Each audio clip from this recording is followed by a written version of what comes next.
Magandang hapon mga ka-happy hour. At narito ang mga balita para sa MBC TV Network News Update, 5 PM edition. Habagat nagpabaha sa mga probinsya, ilang biyaheng pandagat suspendido. Ating panuurin sa MBC TV Network News ni Dustin Bayog. Dahil sa patuloy na pagulan dulot ng southwest monsoon o habagat, maraming probinsya ngayon ang binaha, habang ilan ay nananatili pa ring lubog. Sa kuha ng netizen na ito mula sa San Jose Occidental, Mindoro, makikita malakas na pagragasa ng baha sa Bato Ili River sa Barangay Monteclaro, kung saan manoy nilamon ng tubig ang ilang tanim na palay. Pangamba ngayon ng mga residente ay maaaring masama ng anurin ng baha ang kalsada na siyang umarang sa ragasan ng tubig mula sa mga kabahayan. Kasing taas naman ng kalahati ng gusali na paaralan ang baha sa Kagisikan Elementary School sa Calapan City, Oriental Mindoro kaninong umaga. Sa ngayon, binabantay ng otoridad ang ilang level sa mga ilog ng probinsya kung saan nasa critical level ng Bukayaw at Panggalaan River.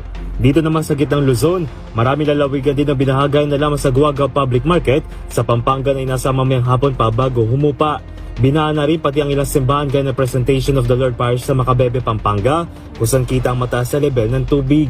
Una rito, binaha kahapon ng The Roman Catholic Archdiocese of San Fernando sa Pampanga rin, dulot ng habagat kung saan hanggang tuhod ang baha. Baha rin ang ilang bahagi ng Bulacan gaya sa Kalumpit, Bukawi at Hagonoy.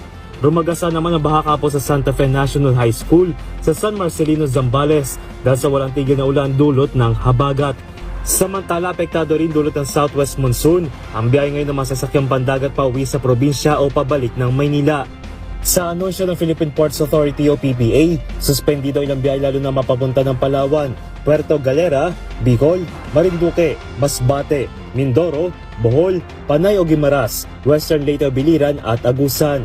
Ayon sa PPA, hindi pa kanselado mga biyahe maliban kung mag-i-issue ng Philippine Coast Guard o PCG ng no-sail policy.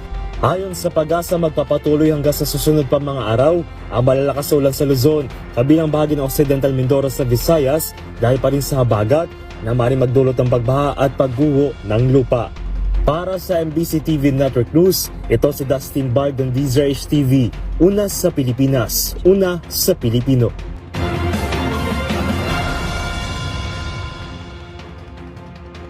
Samantala, sa Metro Manila ngayon, bahagi ng Marikina LGU, nag-deploy ng malalaking booster pumps para mapabilis ang paghuko ng baha. Nag-deploy ang pamahalaang lungsod ng Marikina, katuwang ang Metropolitan Manila Development Authority ng malalaking mobile booster pumps sa Malanday at Tumanak para mapabilis ang paghuko ng baha.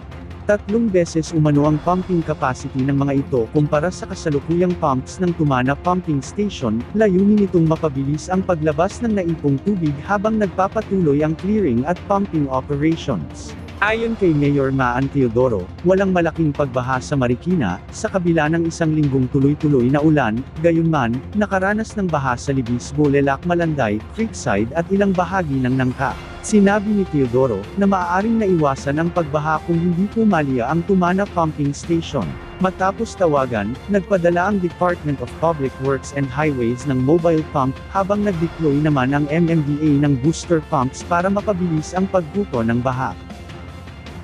Malalaman natin ang mga latest update mamayang alas 5:30 ng hapon, sa programang Metro Manila Ngayon, Afternoon Edition.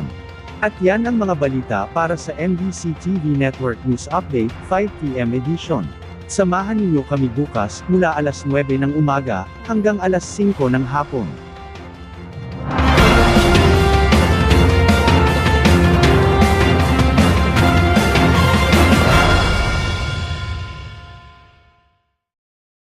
Mga ka-happy hour, kung gusto mong manood ang mga balita sa MBC TV Network News Update, mag-subscribe sa aming YouTube channel, i-like ang aming Facebook page, at i-follow sa aming TikTok account.